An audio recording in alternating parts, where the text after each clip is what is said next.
Hi guys, it's Shannon and welcome back to Counter Canter. So today I am going to be filming a video which I have been wanting to film for literally about 3 or 4 days. But I've had a really nasty cold and my voice completely went for about 2 or 3 days. As you can hear, like, it's not perfectly back to normal. I still don't sound completely human, but we're going to work with it because I really want to get this video up because it might explain a few things. So at the end of last week, I had a little bit of a discovery when I was up at the yard. I had quite a few liveries asking me what exactly is wrong with Newt or why exactly you're not riding, and it made me realise that I haven't actually properly explained it.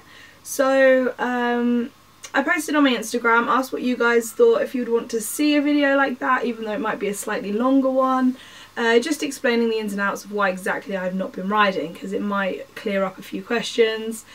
So yeah, that is what this video is about. I'm going to be taking you through the whole story of why I've not been riding Newt and what exactly has been wrong with him, which means I've not been able to ride. So yeah, that's what I'm going to be doing today. I've got my my good old textbooks out, and so I can show you exactly what my physiotherapist has said and exactly where it's going, and I'm going to be putting references and stuff up here. And yes, I'm basically just going to be explaining today what exactly has been wrong with Newt recently. So let's just start from the beginning. I just looked on my Instagram feed to find out the exact dates, and on the 24th of September last year I got on Newt for the first time. So he was about 3.5 then, and I'd had him since he was 2. I was doing a lot of groundwork whilst he was 2 to make sure he was ready, and I knew that I was going to back him lightly. So I got on him for about 5-10 minutes. After about 2 or 3 sessions of leaning over and getting used to the weight on his back and everything, he was totally fine. He was a really mature youngster basically. He still is. He's still only 4 and he's still very mature for his age. So after he was backed, after he was sat on, I was riding him about once a week from September, October, November, December, and then in January he started a new job. So he was out for a month, and then I started turning him away, so he didn't come back into work until about March, April time. And then that is mainly when all the problems started. So when he did get back, I got my saddle and it got fitted by a saddle fitter, and he said that everything was okay, so I carried on with work. And then he had problems with his back. He had his first, I was slightly unsure about the fit of his saddle, not from the off, but like mainly after bringing him back from work, because he drops off a lot of weight over the winter, something that he's starting to do now, so I'm having to introduce and change his feed a little bit. Because of this, I kind of think that he might be like crossed with something, but that's a whole different, like, it's a whole different scenario, so we're not going to talk about that today. So yeah, he started dropping off weight, and I stopped riding him in about January, February time, when I was planning to bring him back into work, because he'd lost so much weight, and I just didn't feel comfortable riding him. And I will like insert pictures of how much of the weight he lost and stuff like that, so you can see kind of what I was on about. So yeah, I decided just to give him about 3-4 months off. I was in no rush, you know, I still am in no rush to back him, you know, as much as I want to be out competing and I want to be able to get him out there and get him used to stuff, we've got his whole life to be dealing with that, so it's not too much of a rush. So I stopped riding again on the 27th of April because by this time we were sort of starting to be trotting more and starting to introduce the idea of canter for a few strides, after coming back after the winter. Again, I was still only riding about once or twice a week, and he had alternate days off, working and non-working. So on his working days he'll be like riding twice a week or lunging and just building up top line and muscles and stuff like that he needs to do to carry me. And then on his off days he would just literally be out on the field and just have like total horse time. So on the 27th of April, according to my Instagram, is when we had a really bad dip in our riding. And yeah, so I got on him after he had the weight put back on to how he was before, and he just was not having any of it. He started bucking when we was going into trot, and he was throwing his head up, and I knew he wasn't happy. And I'm a very strong believer in like listening to him or to any horse when they're telling us something like that. Horses aren't nasty creatures. They are not creatures that are just naughty because they can. Like they're not that kind of creature, and we owe it to them to listen. And I know Newt doesn't do that, and he's never done that before, so I immediately just got off after we stopped from bucking and just ended the session there, and he went straight back out into the field, back onto his holiday. And yeah, I was just working out what was exactly wrong, and yeah, this was the sort of time where I was getting a little bit of suspicions that my saddle wasn't fitting. It seemed very big, my saddler seemed a little bit sketchy. He was a bit like, oh yeah, it could slip forward because of his shape, and I was just like, yeah, but surely you're supposed to fit it to his shape. Hello Rubens. Hello boy. Yes. Puppy, what are you doing? You're on camera now. So yeah, I was a little bit suspicious. I was a little bit suspicious about that, because he was all like, yeah, it's just because of his shape and how he is, you know, a young horse. And I was just a little bit like, okay, well, I don't fully believe that. Are you tired? Yeah, I don't fully believe that, but okay, like, you're a professional, I trust you. And yeah, so I just stopped riding again. He was out from April until the 15th of June, which is when he had his first physio appointment with Emily at Elite Sports Performance, and she has been amazing throughout this whole, like, issues. So my other friend, who's also called Emily, who I will link her channel down below, she suggested, why don't you get the physio out and see if there's any tightness somewhere, because it, you know, there probably is, and a physio is probably the best way to go. And I was all like, well, okay, we'll try that. And I got in contact with Emily, because she got recommended from another lady at my yard, and she came out, and literally Newt loves his sessions so much. He like falls asleep, he loves them. So he was really tight through both hips, the right side more than the left. He was also really tight on the right side at the back of his longissimus dorsi, which I will put a photo up so you know exactly where it was. And she reckons it was down to the saddle. She said, yeah, it's definitely down to the saddle.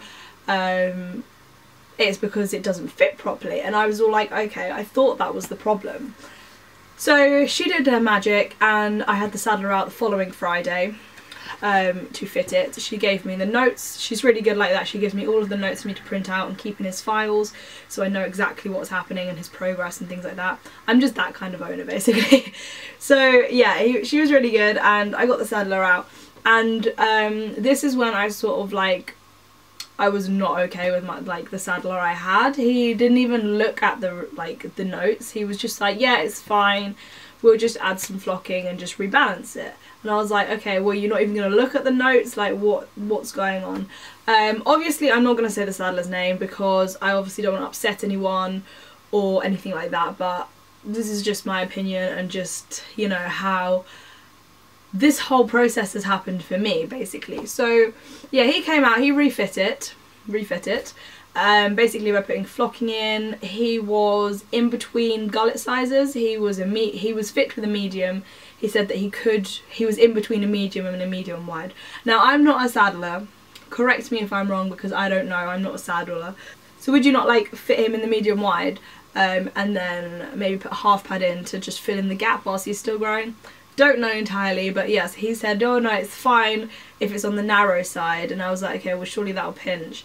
So anyway, this whole palaver happened. He said I was good to go, and I was like, okay, you know, again, I trust you, you're the professional, although I'm a little bit suspicious. You seem a little bit sketchy now. Like, okay, we'll just ignore it. So yeah, so everything was fine. I got on a road, I was riding, and everything was great, and Newt wasn't showing any signs of pain or uncomfort, and he was okay. So because there was no problems, I entered him in the sort of in-house kind of little dressage show that we do sometimes at our yard. I've got the vlog, I'll link that down below as well. And yeah, so that was all going great. We came third, and I was over the moon. He did the test amazingly, better than we'd ever done in practice, so I was amazed by him. And yeah, so I carried on riding. Later on that month, I think it was around like the 22nd, I decided to take him to do some pole work, and he was not having any of it again. We'd been practicing since the physio came out, that about bending and stuff, which we were introducing before, but she said that because of the pain, it was sort of blocking him bending left and right, but more to the left, more to the left, because it was on the right side. So after she'd fixed all of that, we was all like, okay, well now we can introduce the things like bending and, you know, getting him to like really move around the circles properly, because he's a very fast learner. Like, it sounds like we're going very quickly, but my instructor was saying that yeah, it's the time to do this, and he will tell me if he finds it difficult, and he will tell me if he's in pain, because he's very sensitive. Another reason why I think he might be crossed with something else. But yeah, he's a very sensitive horse, and he will tell me if he is in pain or if he is struggling, and you know, I know when to take a back step. You know, he's very quick at learning, and he will tell me, which I'm really thankful for, but it does mean that I haven't been able to ride in like a year. So after that, yeah, like I said, he wasn't bending. He was throwing his head up, which he's never done. He's never had a problem with head shaking, but he was throwing his head up a lot. He was refusing to bend. I think I already mentioned that. And he just was not happy in his mouth at all. He was like opening and closing his mouth, and he just wasn't happy at all. So I got off again and put him out in the field again. He had another like 2-3 month holiday. So that was the 22nd of July, and then on the 21st of August I got the dentist out. So I was away for a lot of August anyway, so I had to wait till I got the dentist out. But because it was to do with his mouth and him opening and closing and not like responding at all, and just being very unhappy in his mouth, like completely, I decided to get the dentist out. If we go back to me getting him as a completely untouched 2-year-old, the second week I had him, the second week like I properly owned him, he had an abscess on his foot, which was really bad. At that time I didn't have a farrier, so I had to call the vet out, and the vet dug it out, and it still means that he is a little bit funny about picking up his black foot, because like, he's got 3 with socks on, and then he's got 1 that's completely black. That is the foot that had the abscess in. So it's kind of like deformed his foot a little bit, although my farrier is saying that he's still got very strong feet and it is growing out. But whilst he was sedated, because he had to be, because he was an untouched 2-year-old, I asked about his teeth, and whilst he was like sedated, the vet checked his teeth and said, look, he has got his wolf teeth, but all of his other teeth look fine. He said, don't worry about getting the dentist out until you're having a problem, which is why I've only just got the dentist out this year.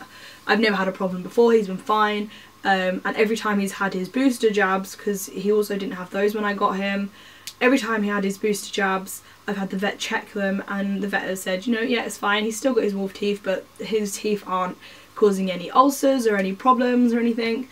So yes, got the dentist out this year in August for his wolf tooth removal, because I thought, okay, well maybe that's what's causing the problem now. I'm asking to bend a little bit more through the mouth and the pole, and maybe it's because the bit is hitting the wolf teeth. So she came out, said they had really good teeth. If you want to read more about the teeth experience, I've got a blog post down there and a vlog, so I will put those down there as well if you want to check those out. So yeah, she had really good teeth. He said that he had ulcers, which was about a month old, which would have corresponded to the little ride we had in the jump school doing the pole work, and that I had literally no control, and I probably ended up in a fence like twice. So yeah, it kind of all worked out, and that was like, it all sort of linked together and it all kind of made sense. So yeah, she took the wolf tooth out, and he had to be out for 7 days again, which I was all like, you know what, he's out anyway. We've not got a saddle, he'll be fine. On the 30th of August I got back on, which was after his like little week off for his teeth to heal and everything, and he was really good again. So I thought, great, you know, carry on riding. And I was riding from the 30th of August until, and I'll give you the exact dates, the 14th of September. So I haven't ridden since the 14th of September. And I worked out exactly what was wrong with Newt at this point. I had done a lot of saddle research, and basically I've done so much research, I genuinely am really interested in saddles now, and I'm pretty sure I'm going to retrain to be a saddle fitter in a couple of years.